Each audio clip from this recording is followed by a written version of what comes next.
Good morning everyone. Study with Preksha 5483 में आपका स्वागत है। हम कर रहे हैं मेंटल एबिलिटी टेस्ट। ये है हमारा पार्ट 1 एनएमएमएस का, जो नवंबर 2024 का पेपर हुआ है वो उसकी आंसर की। ठीक है, ये मेरी बनाई हुई आंसर की है, ऑफिशियल आंसर की अभी नहीं आई है। अंग्रेजी वर्णमाला, प्रश्न संख्या 1 और 2 इसके ऊपर है। उसका निर्देश है अंग्रेजी वर्णमाला और संख्याओं का संयोजन आकृति x का जल प्रतिबिंब आपको चुनना है कि जल में देखने पर ये चीज़ कैसे दिखाई देगी। ठीक है, जब हम जल में कोई चीज़ देखते हैं तो b का b हमें दिखाई देगा, k जो है वो उल्टा, इसी तरह 5 का नीचे वाली चीज़ ऊपर, ऊपर वाली नीचे। ये आकृति जो है ऐसे बन जाएगी। 0 r जो है ऐसे दिखाई देगा आपको, पी जल में देखने पर ऐसे ये पी दिखाई देगा। 6 जो है वो हमें पी दिखाई देगा, और 2 जो है वो हमें ऐसे करके ऐसे दिखाई देगा। तो जो हमारा सेकंड ऑप्शन है वो हमारा सही आंसर है। उसके बाद प्रश्न आकृति 2 है, इसे भी हमें जल में देखना है। जल में दिखाई देने पर ये कैसे दिखाई देगी। देखिए, जल में दिखाई देगा ये, सबसे पहले हमें ये ठीक दिखाई देगा। ठीक है, फिर ये और फिर ये। फोर्थ जो है वो हमारा इसका जो है राइट आंसर है। इसके बाद है हमारा क्वेश्चन नंबर 3, शिक्षक, स्कूल और छात्र। स्कूल में जो है शिक्षक भी होते हैं, छात्र भी होते हैं। स्कूल, उसमें शिक्षक भी हैं, उसमें कुछ छात्र भी हैं। ई ऑप्शन इस जैसा ही फिगर है, तो ई इसका राइट आंसर है। ऑक्सीजन, हवा और पानी। ऑक्सीजन हवा के अंदर होती है और पानी उससे अलग है। डी जो है वो हमारा सही आंसर है। इसके बाद है गुलदस्ता, फूल और पंखुड़ियाँ। एक गुलदस्ता, गुलदस्ते के अंदर फूल हैं, फूल के अंदर पंखुड़ियाँ हैं। ऐसे वाला सर्कल जो बना हुआ है सी जो है इसका हमारा वो राइट आंसर है। इसके बाद है ट्रक, जहाज और सामान। ट्रक में भी सामान हो सकता है, जहाज में भी सामान हो सकता है और खाली भी हो सकते हैं। सिक्स का जो एफ है कि ट्रक में सामान हो भी सकता है, नहीं भी हो सकता, और जहाज में सामान हो भी सकता है, नहीं भी हो सकता। एफ जो है हमारा सही आंसर है। इसके बाद है नीचे दिए गए विकल्पों में से संबंधित आकृति का आपको चयन करना है। देखिए, ये बीच का रह गया और ये साइड वाला ख़त्म हो गया। इसी तरह ये, इसमें हमारा बीच का रह जाएगा, बीच का क्रॉस रह गया, साइड वाले हमारे ख़त्म हो गए। डी, ये जो है हमारा इसका सही आंसर है। इसके बाद है प्रश्न आकृति, ये एरो ऐसे ही रहा और ये जो है उलट गया, 2 हो गए। तो ये ऐसे ही रहा, एरो तो ऐसे ही रहेगा ऊपर की तरफ, और ये 2 हो जाएंगे।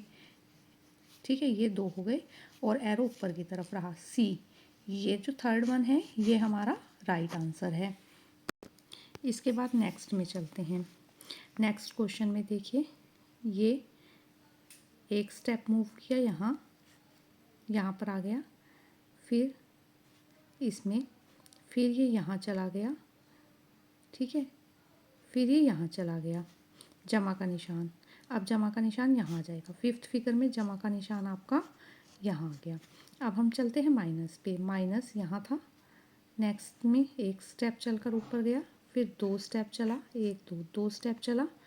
ठीक है, फिर 2 स्टेप चला, 1 2, और इसमें जो है हमारा यहाँ आ गया। 2 स्टेप चलने के बाद यहाँ आ गया। तो ये जो है हमारा सेकंड वन जो है इसका राइट आंसर है।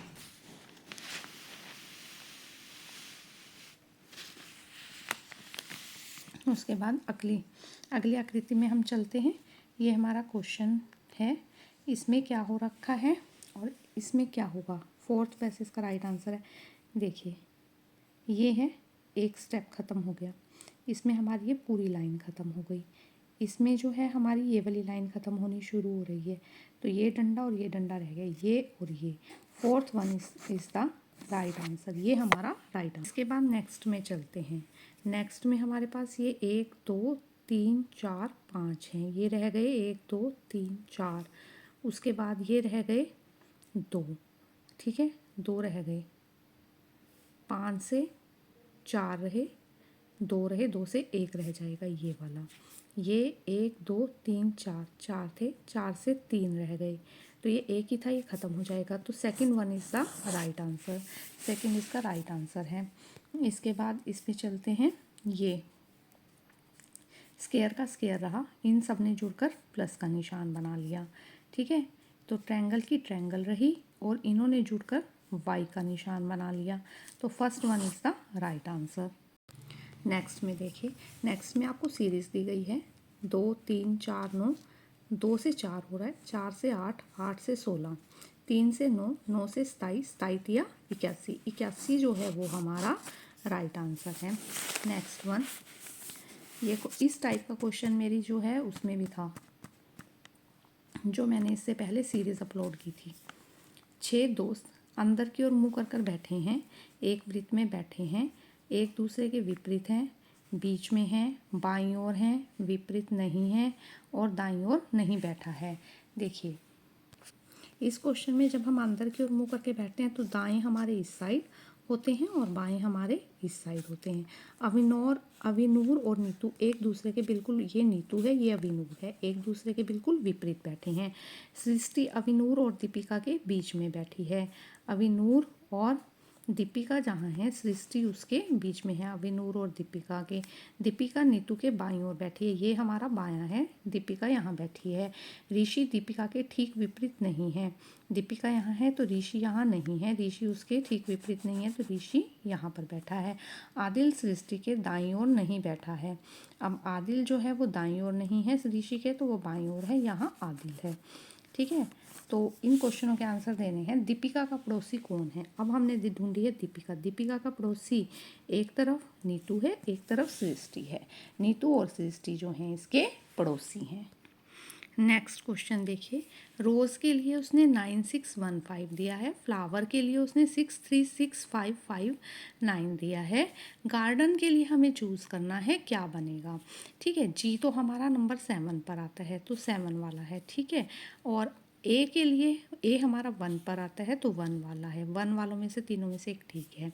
अब आर जो है हमारा 18 नंबर पर है। अब यहाँ पर देखिए, यहाँ पर देखिए, आर जो है वो हमारा 18 नंबर पर है, 8 और 1 9, आर के लिए 9 है, वो हमारा राइट आंसर है, तीनों में है, तीनों राइट हो सकते हैं। डी 4 पर है, तो जिसमें डी 4 पर है इन दोनों में से एक राइट आंसर है। ई 5 पर है। अब एन, ए बी सी में एन जो है वो 14 नंबर पर है, 4 और 1 5, जिसमें एन के लिए 5 यूज़ किया गया है वो राइट आंसर है। तो ये जो है हमारा सी जो है इसका हमारा वो राइट आंसर है।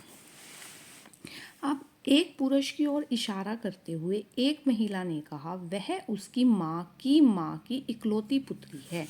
ठीक है, वह किस प्रकार संबंधित है? वह उससे किस प्रकार संबंधित है? पुत्री नहीं आएगा, सबसे पहले तो यहाँ पर पुत्र आएगा। वह उसकी माँ की इकलौती पुत्री है। वह व्यक्ति उससे किस प्रकार संबंधित है? वह उसका पुत्र है। ठीक है, अब नेक्स्ट क्वेश्चन पर चलिए। 25 और 24, ठीक है, 5 और 2 7, 4 और 2 6, 7 और 6 13। ठीक है, इनको जोड़ लिया, 5 और 2 7, 7 और 2 9, 9 और 4 13, इन सब अक्षरों को हमने जोड़ लिया, 13 दूनी 26।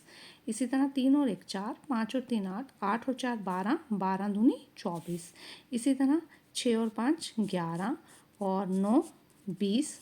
तो राइट आंसर जो है हमारा 40 है। ये क्वेश्चन बहुत बार मैंने अपलोड किया हुआ है अपने चैनल पे। किसी ठोस तह की 6 सतहों को समान रंगों से रंग दिया गया है तथा इसके 512 टुकड़े किए गए हैं। 512 जो है हमारा 8 का घन है, 8 का घन 512 है कि 8 बनाए गए हैं, उससे छोटे छोटे घन बनाए गए हैं। तो ऐसे घनों की संख्या कितनी होगी जिनकी एक भी सतह रंगीन ना हो? देखो, इधर से छोड़ दिए, इधर से छोड़ दिए, इधर से छोड़ दिए, इधर से छोड़ दिए, बीच में बचे 6, 6 का क्यूब बचा बीच में। ठीक है, तो 6 का क्यूब 6 गुना 6 गुना 6, 6 कम 6 कम 36, 36 6 का 216। तो 216 जो है इसका राइट आंसर आएगा आपका। नेक्स्ट वन, दी गई 4 आकृतियों में से 3 आकृतियाँ किसी न किसी तरह से एक समान है जबकि चौथी आकृति भिन्न है। देखिए, वर्ग है, उसकी वर्ग तो पहले वाला तो सभी में है, उसके अंदर जो ट्रायंगल है उसके अंदर एक और ट्रायंगल है, अंदर वाला 2 बार है, बाहर वाला 1 बार, ट्रायंगल है, अंदर 2 सर्कल हैं। ठीक है, सर्कल है, उसके अंदर 2 स्क्वायर हैं। अब एक सर्कल, उसके अंदर 2 ट्रायंगल होती है, तो ये वाली आकृति जो है हमारी भिन्न है। ठीक है, आगे चलते हैं। प्रश्नाकृति सर्कल है, उसके अंदर ट्रायंगल है, सर्कल है उसके अंदर जो है स्क्वायर है।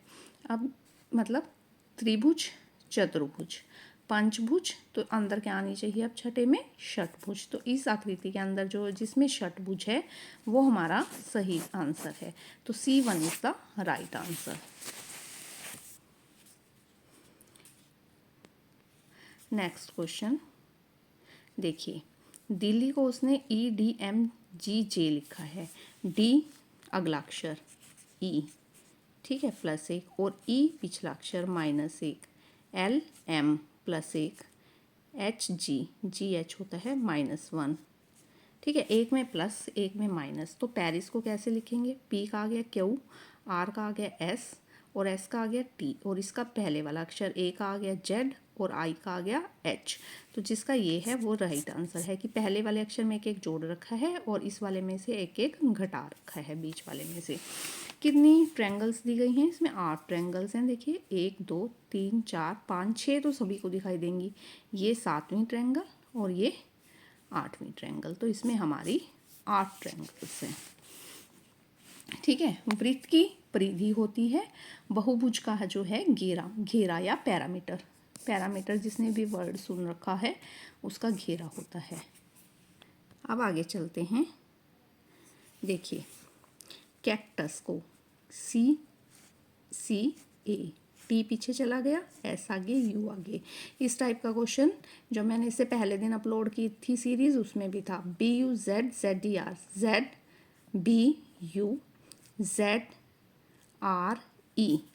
तो ये वाला C जो है हमारा राइट आंसर है। सांड का गाय, घोड़े का घोड़ी, अपोजिट दिए गए हैं। विलोम शब्द, A B का पुत्र है। A जो है वो पुत्र है, B जो है वो माँ है। B और C बहनें हैं, ये बहनें हैं। ठीक है, और D जो है वो C की माँ है, तो B की भी वो क्या है? माँ है। B और C की माँ जो है वो D है, और E जो है वो D का पुत्र है, तो इनका क्या हो गया? वो भाई हो गया। ठीक है, तो E का A से क्या संबंध है? E जो है वो A का मामा है। ठीक है, तो मामा इसका राइट आंसर है। 44 × 12 14, 32 × 52 21, तो 54 × 42 कितना होगा? 27 क्वेश्चन का आप लोग कमेंट कीजिएगा, जिसने जो लिखा है और कैसे निकाला प्लीज़ वो भी कमेंट कीजिएगा। नेक्स्ट वन 28 क्वेश्चन, एक आदमी के पास 250 सिक्के हैं, 250 सोने के सिक्के। वो थैलों में इस तरह बांटना चाहता है कि वो कुछ थैलियां सौंपकर 1 से 250 तक की कोई भी राशि चुका सके। थैलों की न्यूनतम संख्या क्या होनी चाहिए? देखिए, हम एक सिक्के वाली बनाएंगे, 2 सिक्के डालेंगे एक थैली में, एक में 4, एक में 5, एक में 10, एक में 20, 2 में हम 20 डालेंगे, एक में 50 और एक में 2 में हम 100 डालेंगे। इस तरह की हम थैलियाँ बनाएंगे। हम सिर्फ 3 सिक्कों वाली थैली नहीं बनाएंगे। 1 2 4 5 10, 20 वाली 2, 50 वाली 1 और 100 वाली 2। इस तरह हमारी बनी 2 3 4 5 6 7 8 9 10 थैलियाँ बनी। आप कोई भी रकम लिख कर देख लीजिए, इन थैलियों से आप चुका पाएंगे। देखिए मैंने लिखा 243। अब मुझे बनाना है 243। 243 के लिए 100 की मैंने 2 ले ली, 100 वाली 2 दे दी। ठीक है, 40 के लिए 20 वाली ले ली 2, और 3 के लिए 2 और 1 वाली ले ली। आप कोई भी लिखकर देख लीजिए, और अगर आपने इतने इतने कॉइन्स डालने हैं तो वो आप चुका पाएंगे।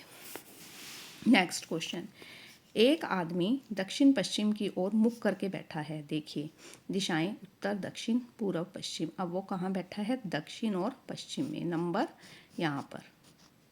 ठीक है, ये हमारा 6 है, 7 और 8 के बीच में दक्षिण पश्चिम की ओर मुँह करके बैठा है। तब वह घड़ी के विपरीत दिशा में 135 का मोड़ लेता है। घड़ी के विपरीत उल्टी दिशा में, तो वो कहाँ पहुँच गया? 3 नंबर पे पहुँच गया, वो पूर्व में पहुँच गया। अब वह घड़ी की चाल की दिशा में 180 घूमता है। 180 घूम गया, वो पूर्व से 180 चला गया घड़ी की दिशा में। 3 6 9, तो वो कहाँ पहुँच गया? 9 पर। तो अब वो किस दिशा की ओर मुँह करके बैठा है? पश्चिम दिशा की ओर मुँह करके बैठा है। First one is the right answer. जिस प्रकार संपादक पुस्तक से संबंधित है उसी प्रकार फिल्म से संबंधित है हमारा निर्देशक। फिल्म से संबंधित हमारा कौन है? डायरेक्टर है। अगर आपको वीडियो पसंद आई तो आप चैनल को सब्सक्राइब कीजिए। Please like share and subscribe.